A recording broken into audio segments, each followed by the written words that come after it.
Hey everybody, welcome back to Josh Lioce's video blog. This week we're talking about 5 expenses that first-time home buyers totally forget about. So stay tuned, we'll be right back.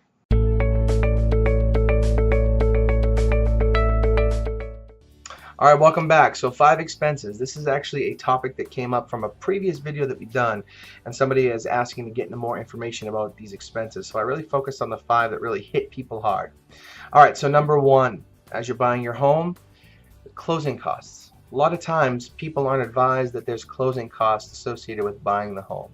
They think, well, I have my 5% down, I'm ready to rock and roll. They forget about not only just the bank closing costs, but all the other closing costs associated with it. So the cost for your appraisal, the cost for your attorney, the first year of homeowners insurance, all that stuff adds up to closing costs.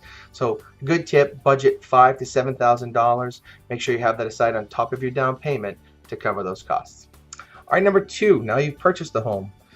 Home maintenance. That's right, you have to maintain your property. And it costs money to maintain your property, to run your property, between your utilities, but also just general maintenance. So having to mow your own lawn and trim your own hedges and mulch your own beds, and that's just the exterior.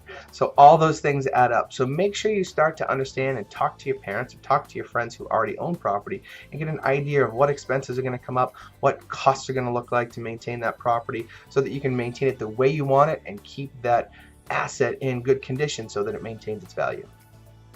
All right, number 3, property taxes. Yes, you have to pay property taxes. So what does that mean? Well, you're going to have a value that's assessed by the town. There's a tax rate set by the town as well, and you pay that rate times your value, which will give you your tax bill. And you're going to pay that typically quarterly, and it's not part of your mortgage sometimes. A lot of people forget that taxes and insurance sometimes are rolled in, and sometimes they're not. It really depends on your mortgage company or your lender. So if you have to pay your taxes yourself, make sure you understand what your tax bill is. Make sure you understand that it's a obligation, and a serious obligation, to pay your taxes, as you can have a lien put on your property if you don't. So make sure you know what the taxes are and make sure you pay them. All right, number 4, utilities. So as I mentioned previously, you have utilities to pay. Your gas, your electric, your cable bill, your Comcast bill, all those things add up, and they are not cheap. So make sure you understand, especially if you're already renting a property, you kind of know what you're paying right now. Well, if you go from a 800 square foot apartment to a 2,000 square foot home, the cost to run that home electric wise, heat wise, and utility wise is going to go up. So just make sure you understand the differences of what you're going to be paying and understand so you can budget properly. All right, number 5, and this does not apply to everybody. It only applies to you if you live in a condominium. It's your homeowners association fee, or your condo fee. That is a monthly fee that you pay for common area maintenance, for master insurance, and for other aspects that you may have covered in your condominium, such as trash removal or snow removal or things like that. So make sure you understand that, which most lenders are going to talk to you about when you're going to buy the home. They're going to want to make sure they understand that so they can budget into your approval. But sometimes you don't realize that there's optional fees or additional fees. So make sure you understand everything that you have to pay as part of that condominium association, and make sure it's part of your budget.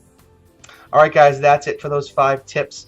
I'm sure a lot of you are going to have questions that you have in the past about this. So if you're a first-time home buyer, please reach out to me. You can Facebook message, email, call, whatever you'd like to do, and I'm happy to get into more of this in more detail and answer your questions as we go forward. So thank you again for watching. Hope you guys have a great day, and we'll see you next time on Josh Lioce's video blog.